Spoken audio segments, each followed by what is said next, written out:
I can never be depressed if I never slow down.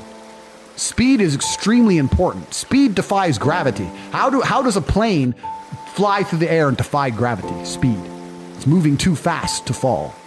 If you're always attacking life, if you're always doing things, if you're always making more money, if you're always traveling the world, doing this, doing that, new car, here, there, new podcast, meeting James English, boom, boom, boom. If you're always doing things all the time, unhappiness can't catch you. But I also know that speed is a fantastic way to be happy all the time. I'm always looking forward to something. I wake up every day excited. I'll go do this today. I'll go do this today. I'll go do this today. And I very much live my life in a frame of, not I have to do this. It's very much a I get to do this. There's another thing that a lot of people make a mistake with when I talk to them. Like, I have to go to work today. Change your language. I get to go to work today. Imagine you had no job. It'd be worse, right? Because otherwise you wouldn't be working. So you get to go to work. I have to fix the car. At least you have a car. You get to fix your car. Most people don't got one. I have to go get the kids. You get to go get the kids because you have these beautiful children who love you. You understand? People's even their own language is wrong. The world can be framed. Maybe I'm completely crazy. Maybe I'm full of shit, like you said. Maybe I am. But the frames I've installed in my mind are all beneficial to me.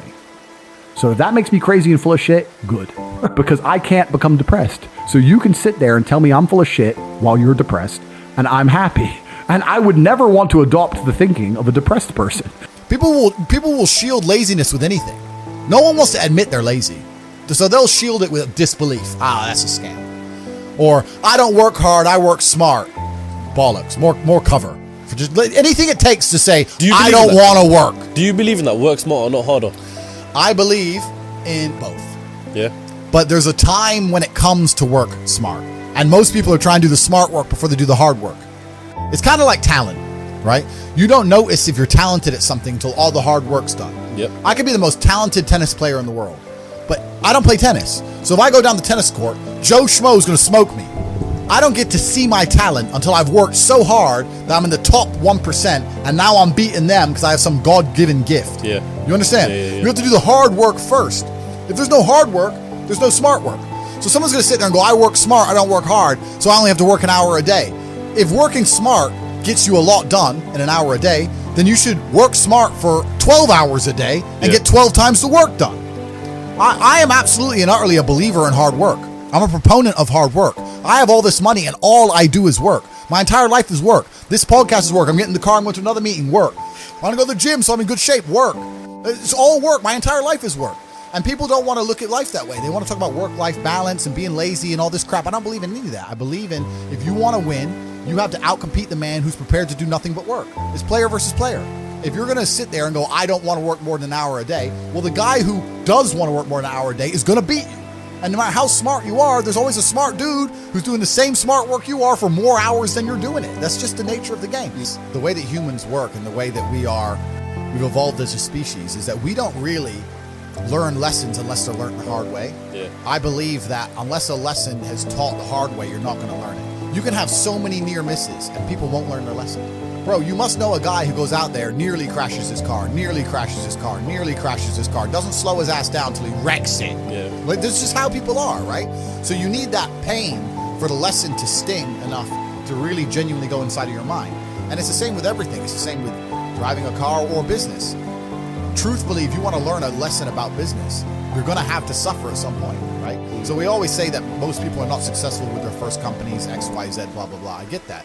The truth is, there's a lot of people who make a lot of money with their first company, but they just spunk it, act an idiot, and it all blows up in their face. And that's how you get the discipline on your fourth company, that when you have $3 million in the bank, you just leave it there. You know, and don't be done with it. So you need to go through some pain. You need to experience some negative things. You need to have to a degree some trauma to really even learn any lessons. So yeah, business studies. You're right. The book. That's not going to teach you anything about business. You need to get out there on the streets. You need to make mistakes. You need to suffer. You need to have the tax man knocking at your door. You got to deal with all that stuff so that you make sure it doesn't happen again. I really think that humans are stupid enough to only learn the hard way. And life really doesn't have to be that complicated. When you see somebody that has something you want, you just got to try and work out how they got it. Yeah. And that's the missing part. Most people see people with things they want, and they don't do the second half. They don't try and work out how they got that thing. Oh, my man has a Ferrari. Okay. I wish I had a Ferrari. Okay. They don't sit there and go for an hour, how did he get a Ferrari? doesn't cross that part is the part they don't want to do, right? They just go, oh, he has a Ferrari, wish I had a Ferrari, and they go back to TV. Yeah. And that's why they lose. It's player versus player out here, man. It's on the street. It's not easy. For every dollar you make, for every pound you take, you took it from someone else. You don't make money, you take money. People don't understand the way that money works. You're not the Federal Reserve. You can't create money from thin air. Every single pound in your bank is money you took from someone else. And when I say take, I don't mean it in a negative way. You might have convinced them to give it to you. You might have a coffee shop. I'll give you a nice coffee. You'll give me some money. Cool. But you still took his money, right?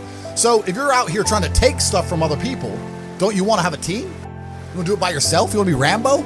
Because if you get two of you doing it. You get two of you. That's right. So the whole idea of this lone soldier, this Rambo, I'll do it all by myself, that's all dead, bro. You need to have a team. It's player versus player. And for the same reason, if you were out here on the street and you want to defend yourself, you want your boys around you, it's the same thing with trying to get rich. And you're laughing with your boys. Yeah. The brokey days are great. And I'm not complaining about being rich. Obviously, I worked hard for this, and it's a fantastic life I live now. But I think without those brokey days, without those original days to compare it to, without that juxtaposition, then I don't think being rich would be fun at all.